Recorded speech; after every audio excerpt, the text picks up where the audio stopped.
Hello friends, ओम श्री गणेशाय नमः। जय श्री कृष्णा। आप सभी का स्वागत है आपकी अपनी यूट्यूब चैनल पर।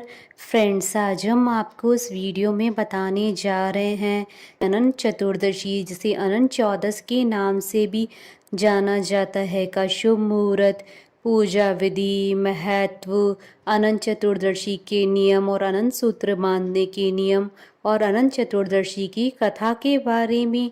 फ्रेंड्स, वीडियो शुरू करने से पहले आपसे रिक्वेस्ट है, अगर आप हमारे चैनल पर नए हैं और आपने अभी तक चैनल को सब्सक्राइब नहीं किया है तो प्लीज़ सब्सक्राइब कीजिएगा चैनल को, साथ ही प्रेस कीजिएगा बेल आइकन को, जिससे नए वीडियो से रिलेटेड नोटिफिकेशन आपको तुरंत प्राप्त हो सके। और वीडियो पसंद आने पर वीडियो को लाइक और शेयर जरूर कीजिएगा, ताकि सभी भक्तों को इस वीडियो का लाभ प्राप्त हो सके। और कमेंट बॉक्स में जय श्री कृष्णा जरूर लिखिएगा।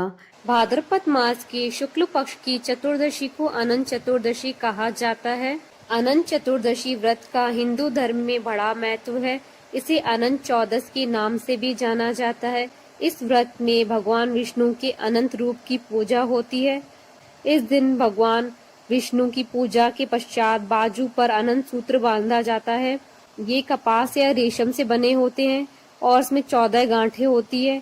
अनंत चतुर्दशी के दिन गणेश विसर्जन भी किया जाता है, इसलिए इस पर्व का महत्व और भी बढ़ जाता है। भारत के कई राज्यों में यह पर्व बड़े धूमधाम से मनाया जाता है। इस दौरान कई जगहों पर धार्मिक झांकियां निकाली जाती है। पौराणिक मान्यता के अनुसार महाभारत काल से अनंत चतुर्दशी व्रत की शुरुआत हुई। यह भगवान विष्णु का दिन माना जाता है।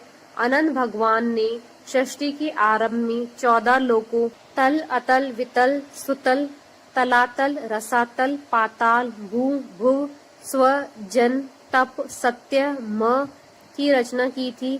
इन लोकों का पालन और रक्षा करने के लिए वह स्वयं भी 14 रूपों में प्रकट हुए थे, जिससे वे अनंत प्रतीत होने लगे। इसलिए अनंत चतुर्दशी का व्रत भगवान विष्णु को प्रसन्न करने और अनंत फल देने वाला माना गया है। मान्यता है कि इस दिन व्रत रखने के साथ साथ यदि कोई व्यक्ति श्री विष्णु सहस्त्रनाम स्तोत्र का पाठ करता है तो उसकी समस्त मनोकामना पूर्ण होती है। धन धान्य और सुख संपदा और संतान आदि की कामना से व्रत किया जाता है। भारत के कई राज्यों में इस व्रत का प्रचलन है। इस दिन भगवान विष्णु की लोक कथाएं सुनी जाती है। फ्रेंड्स, अब आइए जानते हैं अनंत चतुर्दशी के शुभ मुहूर्त के बारे में। हिंदू पंचांग के अनुसार इस बार अनंत चतुर्दशी 9 सितंबर 2022 शुक्रवार के दिन है। भाद्रपद शुक्ल चतुर्दशी तिथि प्रारंभ होगी 8 सितंबर 2022 को रात्रि 9:02 पर और भाद्रपद शुक्ल चतुर्दशी तिथि का समापन होगा 9 सितंबर 2022 को शाम 6:07 पर। पूजा का शुभ मुहूर्त रहेगा 9 सितंबर 2022 को सुबह 6:10 से शाम 6:07 तक। कुल अवधि 11 घंटे 58 मिनट है। फ्रेंड्स, अब आइए जानते हैं अनंत चतुर्दशी और अनंत सूत्र बांधने के नियमों के बारे में। अनंत चतुर्दशी का व्रत करने वाले साधक को ब्रह्म मुहूर्त में उठना चाहिए और स्नान आदि करने के बाद व्रत का संकल्प लेना चाहिए।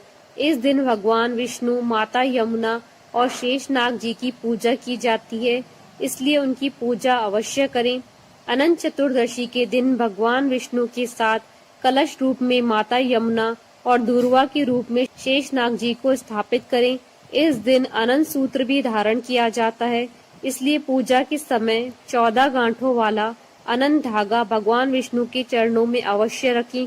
इसके बाद ही इसे धारण करें। अनंत चतुर्दशी के दिन आपको अनंत चतुर्दशी की कथा अवश्य सुननी और पढ़नी चाहिए।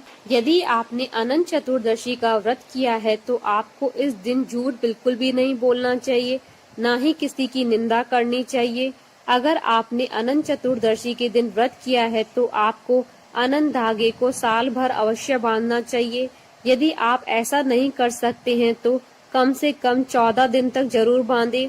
अनंत चतुर्दशी के दिन यदि आपने व्रत किया है तो आपको इस दिन नमक का सेवन बिल्कुल भी नहीं करना चाहिए। आपको इस दिन मीठा भोजन ही करना चाहिए।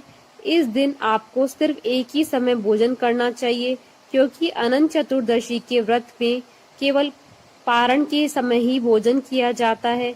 अनंत चतुर्दशी के दिन आपको निर्धन व्यक्ति और ब्राह्मण को भोजन कराकर अपने सामर्थ्य के अनुसार दक्षिणा अवश्य देनी चाहिए। फ्रेंड्स, अब आइए जानते हैं अनंत चतुर्दशी की पूजन विधि के बारे में। अग्नि पुराण में अनंत चतुर्दशी के व्रत के महत्व का वर्णन मिलता है। इस दिन भगवान विष्णु की अनंत रूप की पूजा करने का विधान है। यह पूजा दोपहर के समय की जाती है। इस दिन प्रातः काल स्नान के बाद व्रत का संकल्प लें और पूजा स्थल पर कलश स्थापित करें।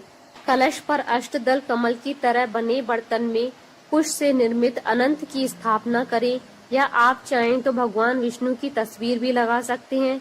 इसके बाद एक धागे को कुमकुम, केसर और हल्दी से रंगकर अनंत सूत्र तैयार करें। इसमें 14 गांठें लगी होनी चाहिए। इसे भगवान विष्णु की तस्वीर के सामने रखें। अब भगवान विष्णु और अनंत सूत्र की षडोपचार विधि से पूजा करें और स्क्रीन पे दिए हुए मंत्र का जाप करें और पूजन के बाद अनंत सूत्र को बाजू में बांध ले। पुरुष अनंत सूत्र को दाएं हाथ में और महिलाएं बाएं हाथ में बांधे। इसके बाद ब्राह्मण को भोजन कराना चाहिए और सपरिवार प्रसाद ग्रहण करना चाहिए। फ्रेंड्स, अब आइए प्रारंभ करें अनंत चतुर्दशी की कथा। महाभारत की कथा के अनुसार कौरवों ने छल से जुए में पांडवों को हरा दिया था। इसके बाद पांडवों को अपना राजपाट त्याग कर वनवास जाना पड़ा। इस दौरान पांडवों ने बहुत कष्ट उठाए। एक दिन भगवान श्री कृष्ण पांडवों से मिलने वन में पधारे। भगवान श्री कृष्ण को देखकर युधिष्ठिर ने कहा कि हे मधुसूदन, हमें इस पीड़ा से निकलने का और दोबारा राजपाट प्राप्त करने का उपाय बताएं। युधिष्ठिर की बात सुनकर भगवान ने कहा, आप सभी भाई पत्नी समेत भाद्र शुक्ल चतुर्दशी का व्रत रखें और अनंत भगवान की पूजा करें। इस पर युधिष्ठिर ने पूछा कि अनंत भगवान कौन है, इसके बारे में हमें बताएं। इसके उत्तर में श्री कृष्ण ने कहा कि यह भगवान विष्णु का ही रूप है। चतुर्मास में भगवान विष्णु शेषनाग की शैया पर अनंत शयन में रहते हैं। अनंत भगवान ने ही वामन अवतार में 2 पग में ही तीनों लोकों को नाप लिया था। इसके ना तो आदि का पता है, ना ही अंत का, इसलिए भी यह अनंत कहलाते हैं। अतः इसकी पूजन से आपके सभी कष्ट समाप्त हो जाएंगे। इसके बाद युधिष्ठिर ने परिवार सहित यह व्रत किया और पुनः उन्हें हस्तिनापुर का राजपाट मिल गया। बोलिए भगवान विष्णु की जय, सनातन धर्म की जय। हमारे साथ इस वीडियो में अंत तक बने रहने के लिए आपका धन्यवाद। ओम श्री गणेशाय नमः। जय श्री कृष्णा।